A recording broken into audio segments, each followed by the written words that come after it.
The words fell from her mouth like a final shield against cruelty, thin and trembling, as her body flinched before the foot ever moved.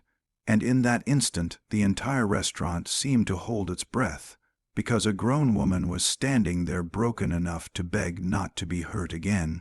Her eyes were swollen from crying, her uniform stained with spilled soup and long hours, and her hands shook as if they had forgotten what safety felt like.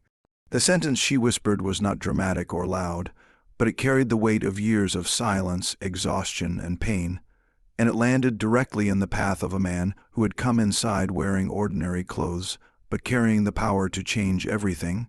Before the story pulls you deeper, take a moment to pause and breathe this in, and if you believe in kindness, second chances, and the quiet power of compassion, please like this video, share it with someone who needs hope, comment your thoughts, and subscribe to our channel, The Kindness Thread, where stories like this remind us that humanity still matters.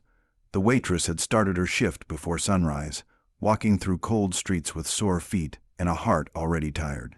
Her life had been a careful balance of survival, raising a young child alone, paying medical bills left behind by a past that refused to loosen its grip, and smiling through pain because smiles were expected when you wore an apron.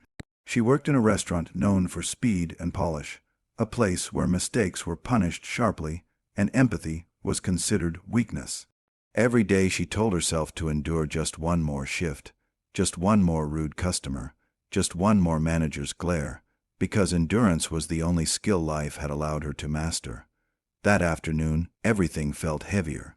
The lunch rush blurred into spilled trays, sharp words, and aching legs.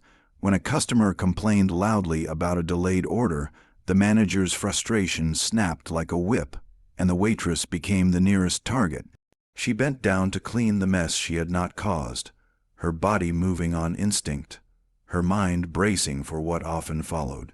She had learned to read the signs of anger in people, the tightening jaw, the impatient foot, the cruel sense of authority that came from knowing someone else needed the job more than dignity. Her past had taught her that pain rarely announced itself before arriving. What she did not know was that among the diners sat a man observing everything with quiet intensity. He wore simple clothes, his posture relaxed, his presence unremarkable to anyone who did not know his face. He was the founder and CEO of the entire restaurant chain, spending weeks undercover to understand why employee turnover was rising and why customer satisfaction felt hollow despite polished reports.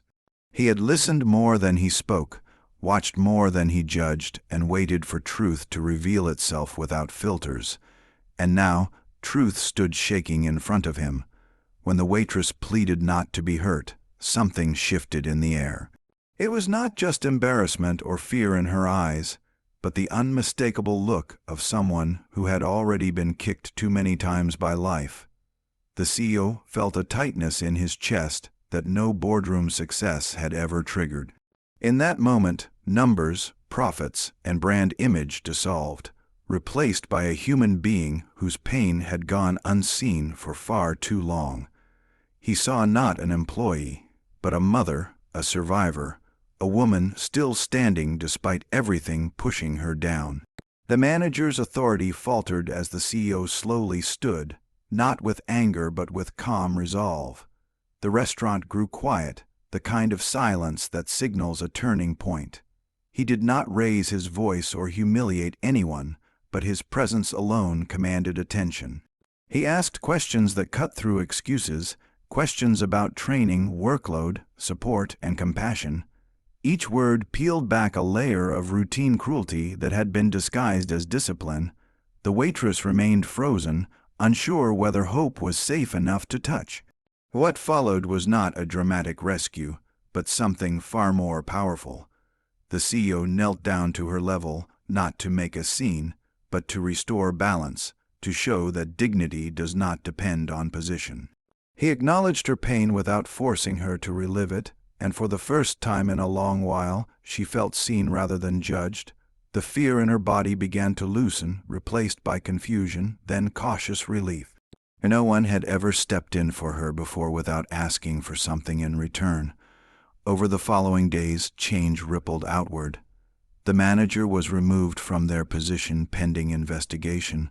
Policies were rewritten, and mandatory empathy training replaced cold performance metrics.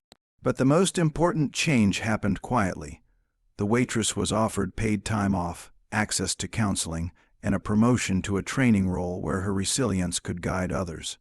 She cried not because of the money or title, but because someone had finally decided she was worth protecting. As weeks passed, her posture changed.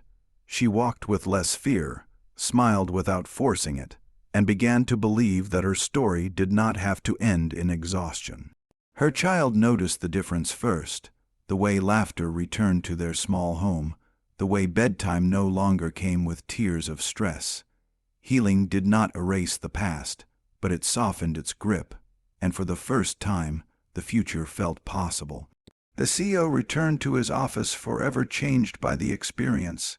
He spoke openly about that day, not as a tale of heroism, but as a reminder of responsibility.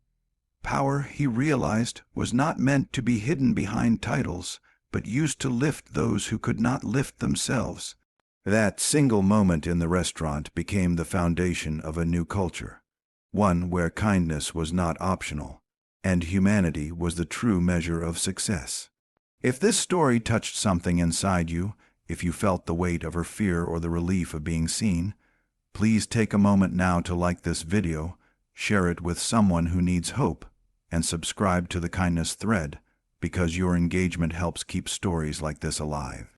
Before this story ends, we invite you to comment below and share what kindness means to you, or a moment when someone's compassion changed your life.